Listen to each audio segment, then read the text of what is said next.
বাংলাদেশ জামায়াতে ইসলামী এবং জাতীয় নাগরিক পার্টি নির্বাচনে না গেলে ডক্টর মোহাম্মদ ইউনূস পদত্যাগ করতে পারেন বলে মন্তব্য করেছেন আমার বাংলাদেশ পার্টির সাধারণ সম্পাদক ব্যারিস্টার আসাদুজ্জামান ফুয়াদ।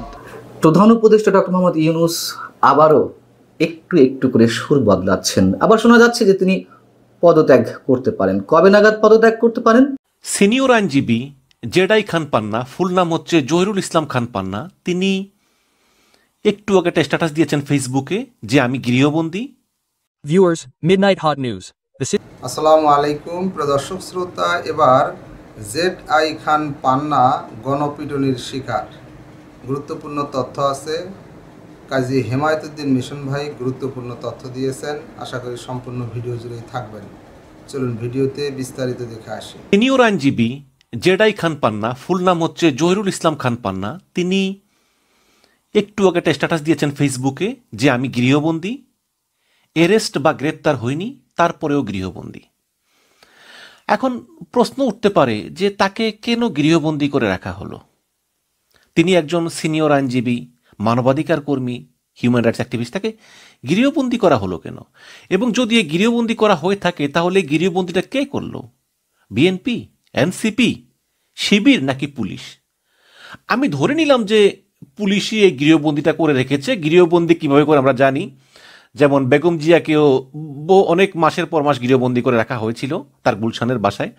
তো সেই রকম হয়তো বা পুলিশ সদস্যরা বাইরে অবস্থান নিয়েছে এবং জহিরুল ইসলাম খানকে তারা বের হতে দেবে না, মানে জেডাই খান পান্নাকে তারা বের হতে দিবে না। আজকে জানেন যে 15ই আগস্ট এবং 5ই আগস্ট হাসিনা পালিয়ে যাওয়ার 1 বছর পূর্তি উপলক্ষে সেই দিন এই জেডাই খান পান্না মঞ্চ 71 নামে একটি প্ল্যাটফর্ম গঠন করেন ডক্টর কামাল হোসেন সহ, এবং যারা সেখানে মুক্তিযুদ্ধের পক্ষের শক্তি বলে তারা বিবেচনা করে তাদেরকে নিয়ে, এবং সেই মঞ্চ 71-এর পক্ষ থেকে আজকে ধানমন্ডি 32 নম্বরে ফুল দিতে যাওয়ার কথা রয়েছে তাদের, এবং প্রচুর পরিমাণে ছাত্রলীগ, যুবলীগ, আওয়ামী লীগের লোকেরাও আশায় আছে যে এই মঞ্চ 71 নামের এই প্ল্যাটফর্মকে ব্যবহার করে তারাও একটু ধানমন্ডি 32 নম্বরে যাবে ফুল দিতে। কিন্তু ধানমন্ডি 32 নম্বরের অবস্থা মোটেও ভালো না। সেখানে দুই পাশের রাস্তায় পুলিশ ব্যারিকেড দিয়ে দিয়েছে, কাউকেই ঢুকতে দেওয়া হচ্ছে না।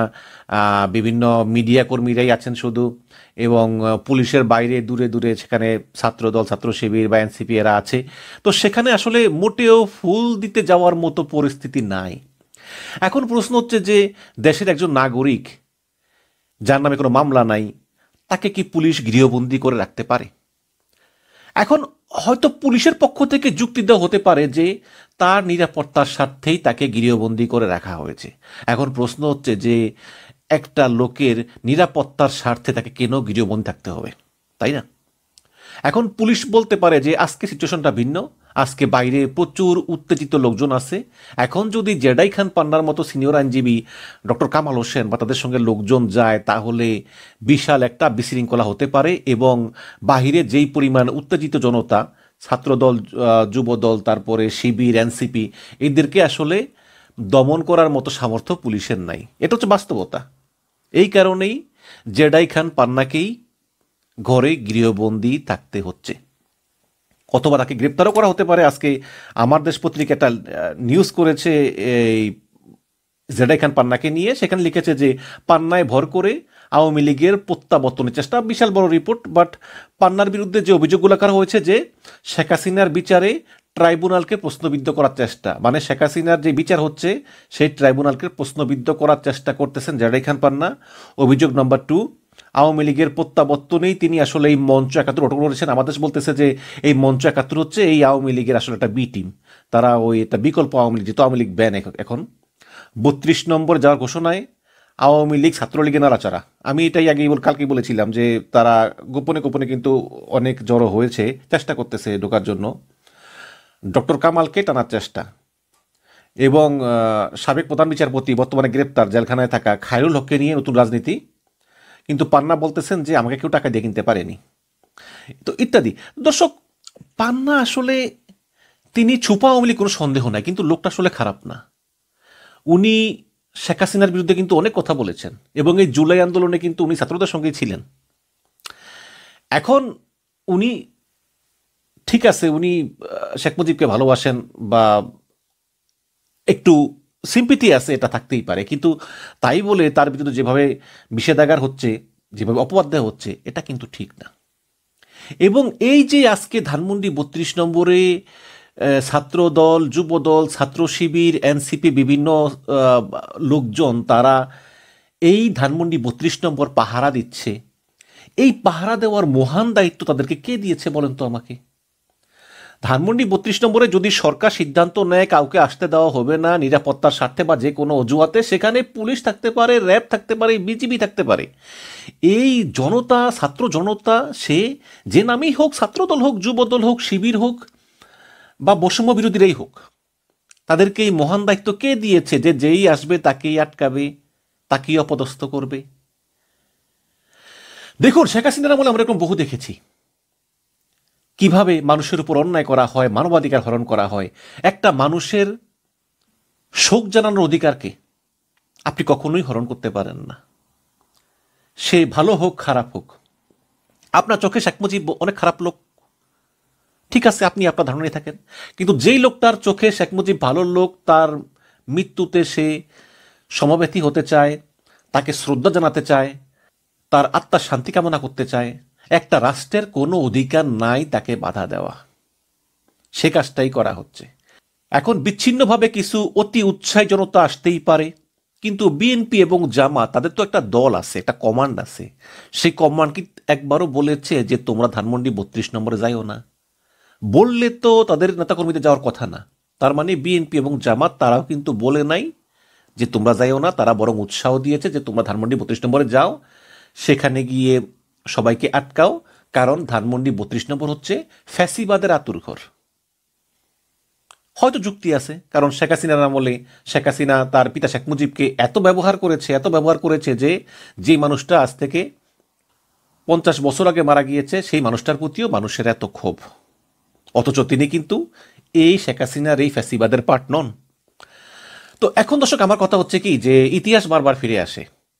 গত 15 বছর শেখ হাসিনা যা করেছে তার করুণ পরিণতি শেখ হাসিনাকে ভোগ করতে হয়েছে। যে বাংলার ইতিহাসে এইরকম লজ্জাজনক পালিয়ে যাওয়া, বিদায়, এইরকম আর কারো হয়নি।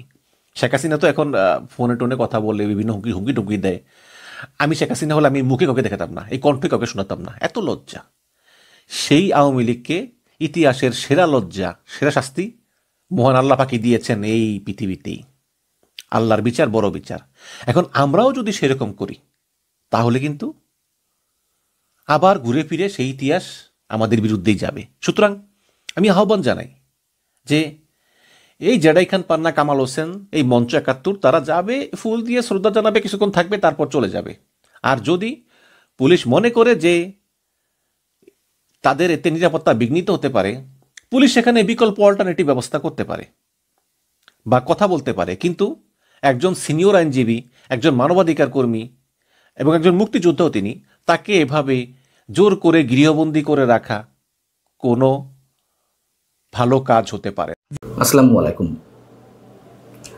প্রধান উপদেষ্টা ডক্টর মোহাম্মদ ইউনূস আবারও একটু করে সুর বদলাচ্ছেন। আবার শোনা যাচ্ছে যে তিনি পদত্যাগ করতে পারেন। কবে নাগাদ পদত্যাগ করতে পারেন? যদি কিনা নির্বাচনে সত্যি তার যে দল এনসিপি এবং জামায়াতে ইসলামী অংশগ্রহণ না করে, তাহলে তিনি পদত্যাগ করতে পারেন। এখন এই পদত্যাগ করতে পারেন, এটি কি তার হুঁশিয়ারি থাকবে, এক ধরনের হুমকি, আমি পদত্যাগ করলাম বা করব, নাকি সত্যি করবেন আমরা জানি না। যদিও তার পদত্যাগে আমাদের কিছু যায় আসে না। এখন এই বিষয়টি আলোচনায় এসেছে কিভাবে? এবি পার্টির সাধারণ সম্পাদক ব্যারিস্টার আসাদুজ্জামান ফুয়াদ একটি টেলিভিশন টক শোতে মন্তব্য করেছেন যে এনসিপি এবং জামায়াতে ইসলামী যদি নির্বাচন না যায় তাহলে তিনি পদত্যাগ করতে পারেন বা হুমকি দিতে পারেন। তার এই ধরনের হুমকি বা নাটক এর আগে আমরা দেখেছি। যেহেতু এনসিপি এবং জামায়াতে ইসলামী একই সুরে তারা বলে আসছে, ঘোষণাপত্র তাদের মনোপুত হয়নি, বা বিচার এবং সংস্কার যদি দৃশ্যমান না হয় এবং মৌলিক সংস্কারগুলো যদি না হয়, তাহলে তারা নির্বাচনে যাবে না। এবং ফেব্রুয়ারিতে তারা প্রধান উপদেষ্টা যে একটি সম্ভাব্য সময়সীমা ঘোষণা করেছেন, সেটিও তারা অ্যাকসেপ্ট করছে না। তো এইসব জায়গা থেকে হতে পারে আমরা ডক্টর মোহাম্মদ ইউনূসের নাটক দেখে অভ্যস্ত, এবং তিনি যে সুর চেঞ্জ করেছেন নির্বাচন নিয়ে, সেটিও একটু বলি আপনাদেরকে। সিঙ্গাপুর ভিত্তিক টেলিভিশন CNA এই সিএনএ-কে তিনি একটি সাক্ষাৎকার দিয়েছে এবং সেই সাক্ষাৎকারে কি বলেছেন তাও নিশ্চয়ই আপনারা লক্ষ্য করেছেন। তিনি বলেছেন যে যদি শুধু নির্বাচন দিয়ে শুরু করি তাহলে সংস্কার এবং বিচার আর করা যাবে না, নির্বাচিতদের হাতে সব ক্ষমতা চলে যাবে এবং আমরা আবার সেই পুরনো সমস্যায় ফিরে যাব। 5 আগস্ট গণ অভ্যুত্থানের বর্ষপূর্তির দিনে তিনি যে জাতির উদ্দেশ্যে ভাষণ দিলেন সেখানে তিনি কি বলেছিলেন? রীতিমতো ঘোষণা দিলেন 2026-এর রোজার আগে নির্বাচন অনুষ্ঠিত হবে এবং সেইভাবে নির্বাচন কমিশনকে তিনি নির্দেশ দিলেন সবকিছু আয়োজনের। এবং ওই সময়ই আমি মন্তব্য করেছিলাম 13ই জুন লন্ডন বৈঠকে তারেক রহমানের সঙ্গে ডক্টর মোহাম্মদ ইউনূসের যে বৈঠক হলো, তারপরে যে যৌথ সংবাদ সম্মেলন বিএনপি এবং সরকারের পক্ষ থেকে, সেখানে সরকারের জাতীয় নিরাপত্তা উপদেষ্টা ডক্টর খলিলুর রহমান বলেছিলেন মৌলিক সংস্কার করার পরে এবং বিচার দৃশ্যমান হওয়ার পরে, মানে এগুলো যদি হয় তাহলে ফেব্রুয়ারিতে নির্বাচন, ইফ বাট কিন্তু ইত্যাদি ইত্যাদি তার সাথে ছিল। সেখানেও আমরা সংশয় প্রকাশ করেছিলাম, বিএনপি তাতেই ডগমগ খুশিতে। পরবর্তীতে কি হলো, সরকারের কর্তা ব্যক্তিরা, প্রধান উপদেষ্টা, প্রেস সচিব থেকে শুরু করে আরও সবাই এই একই ঢোল বাজাতে লাগলেন। আর বিএনপির পক্ষ থেকে একেবারে নির্দিষ্ট করে বলা হলো হ্যাঁ প্রধান উপদেষ্টা বলেছেন যে ফেব্রুয়ারিতে নির্বাচন হবে, আসলে তা বলেননি, যেটা সত্য কথা, কিন্তু বিএনপি তাতেই খুশি। আচ্ছা, খুশি হওয়ার পরে বিএনপি সরকারের একচেটিয়া সমর্থন দিয়ে যাচ্ছিল এবং 5 আগস্টে তিনি এ ধরনের কোনো শব্দ উচ্চারণ করলেন না। জাস্ট 10 দিনের মাথায় এসে 15ই আগস্ট আমরা যেটা জানতে পারলাম যে তিনি সিএনএ-কে বক্তব্য দিয়েছেন এবং এর মধ্যে আবার জাতীয় ঐকমত্য কমিশনের মেয়াদ বাড়ানো হয়েছে, ঐকমত্য প্রতিষ্ঠা হয়নি, কিভাবে জুলাই সনদ বাস্তবায়ন হবে বা এর আইনগত ভিত্তি থাকবে কিনা। সিএনএ-কে তিনি আবার বলছেন, খেয়াল করুন, নির্বাচন যদি বৈধ না হয় তাহলে তো আয়োজনের কোনো অর্থ নেই। আহা, এই কথার অর্থ কি? নির্বাচন যদি বৈধ না হয়, বৈধ বলতে তিনি কি বোঝাচ্ছেন? আমাদের এত সংস্কারের প্রয়োজন নেই, একটা নির্বাচন দিন, এটি অনিবার্য এখন এই মুহূর্তে। বৈধতার সংজ্ঞা তিনি কিভাবে দিবেন? একটা অবাধ, সুষ্ঠু, নিরপেক্ষ নির্বাচন, অংশগ্রহণমূলক নির্বাচন, সেটি তো সম্পূর্ণ বৈধ একটি নির্বাচনের রূপ নেয়। এখন তিনি কি আওয়ামী লীগের অংশগ্রহণের কথা বলেছেন, ইঙ্গিত দিতে চেয়েছেন? অবশ্যই অংশগ্রহণমূলক নির্বাচন ছাড়া সেটি আসলে কোনো ন্যায়সঙ্গত ভিত্তি থাকে না, তার তো আর দেওয়ার কথা নেই, তাই না? মানে সেই সাহসটা তার নেই যে আওয়ামী লীগকে নিয়ে নির্বাচন তিনি করতে চান, সেই মনোভাব প্রকাশ ঘটাবেন। আচ্ছা, যখন 13ই জুন বৈঠকের পরে 5 আগস্ট আবার এই ঘোষণা দিলেন, তখন বিএনপি ডুগডুগি বাজাতে শুরু করলো এবং আবারও সরকারের সব কিছুতে সমর্থন দিয়ে দিল। যখন সরকারের একাধিক উপদেষ্টা কিংবা কারো কারো মতে 8 উপদেষ্টার ভয়ঙ্কর সব দুর্নীতির অভিযোগ রয়েছে, প্রমাণপত্র রয়েছে, এমন সব আলোচনায় এলো, তখন বিএনপি বলল না, সততার সঙ্গে সরকার কাজ করছে, এই সরকারের সবাই সৎ। বিএনপি এমনভাবে তাদের বক্তব্য উপস্থাপন করলো যেন এই সরকার পুত পবিত্র। এখন ডক্টর মোহাম্মদ ইউনূস যে কথাবার্তাগুলো বলছেন, যে আশ্বাসগুলো দিচ্ছেন, তার প্রতি অন্তত দেশের বড় একটি অংশের কোনো ধরনের কোনো আস্থা নেই, কোনো ধরনের সমর্থন নেই, ভরসা নেই। এই যে যেমন 5 আগস্ট থেকে 15 আগস্টের মধ্যে 10 দিনের মাথায় তার সুর চেঞ্জ করে ফেললেন।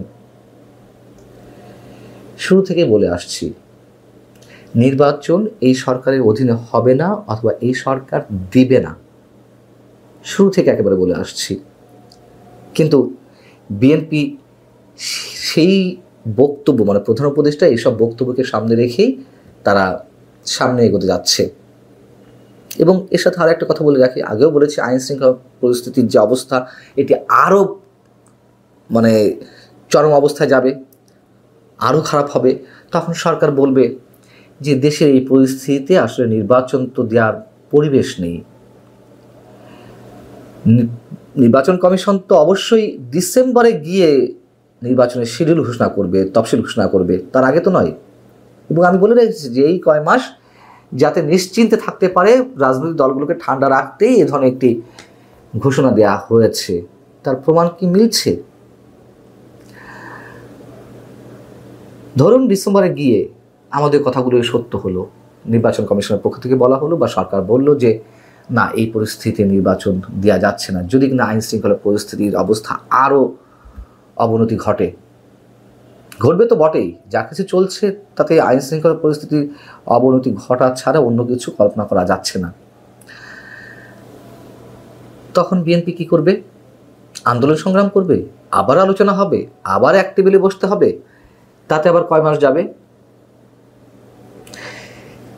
সিঙ্গাপুর ভিত্তিক টেলিভিশন সিএনএ-কে প্রধান উপদেষ্টা আরও বলছেন যে তার নেতৃত্বাধীন সরকার আইনের শাসন, জবাবদিহিতা ও ফ্যাসিবাদ বিরোধী রাষ্ট্র ব্যবস্থা গড়ে তোলার চেষ্টা করছে তার সরকার।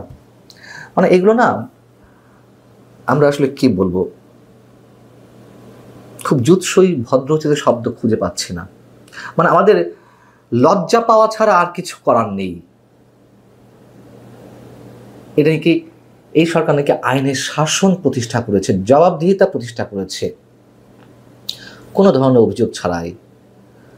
আওয়ামী লীগের যে নিরপরাধ নিরীহ মানুষগুলোকে, মানে তাদের নামগন্ধ পেলেই, আওয়ামী লীগের সঙ্গে সম্পৃক্ততা পেলেই যেভাবে গণহারে গ্রেপ্তার করা হচ্ছে, আসামিদের কোনো প্রকার জামিন দেওয়া হচ্ছে না, মিথ্যা হত্যা মামলায় একের পর এক মানুষকে জড়িয়ে ফেলা হচ্ছে, মানুষকে নানানভাবে হয়রানি করা হচ্ছে, রাস্তাঘাটে মানুষকে বিবস্ত করা হচ্ছে, একের পর এক গণপিটুনি, প্রকাশ্যে চাপ হাতি দিয়ে মানুষকে খুন করা, বাক স্বাধীনতা হরণ করা, গণমাধ্যমের উপরে মবের হুমকি প্রতিষ্ঠা করা,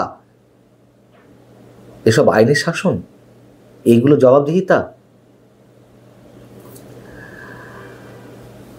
এই সরকার কালা বোবা, এই কথা তো প্রতিষ্ঠিত হয়েছে, কারোর কথা শোনেও না, কিছু বলেও না। সরকারের উপদেষ্টাদের বিরুদ্ধে যে শত শত কোটি টাকার দুর্নীতির অভিযোগ, এই একটা বছর এর মধ্যেই যেসব অভিযোগ উঠতে শুরু করেছে তার প্রমাণও কোনো কোনো ক্ষেত্রে পাওয়া যাচ্ছে। শুধু তদন্ত হচ্ছে না, সরকারি পর্যায়ে থেকে কিছু বলা হচ্ছে না, কিন্তু মানুষের কাছে তো নানান ধরনের প্রমাণ রয়েছে স্পষ্টত। তদন্তটা কে করবে? মানুষ তা তদন্ত করবে না। তদন্ত করলেই বোঝা যেত, তাও নিরপেক্ষতার সঙ্গে। দুদক তদন্ত করবে বা সেই তদন্তের উপরে আমাদের আস্থা রাখতে হবে। যাই হোক, এবং এই সরকারের সবচেয়ে বড় যে গুণ তা হচ্ছে সরকারের সংশ্লিষ্ট কর্তা ব্যক্তিদের অনেকেই কথায় কথায় যে পরিমাণ মিথ্যা বলেন, এই হচ্ছে ডক্টর মোহাম্মদ ইউনূসের ফ্যাসিবাদ বিরোধী রাষ্ট্র ব্যবস্থা। তিনি আবার খুব জোরালো গলায় দাবি করেন। আরো অনেক কিছু। দর্শক শ্রোতা, এই বিষয়ে আপনার মতামত থাকলে লিখতে পারেন কমেন্ট বক্সে আপনার মতামত।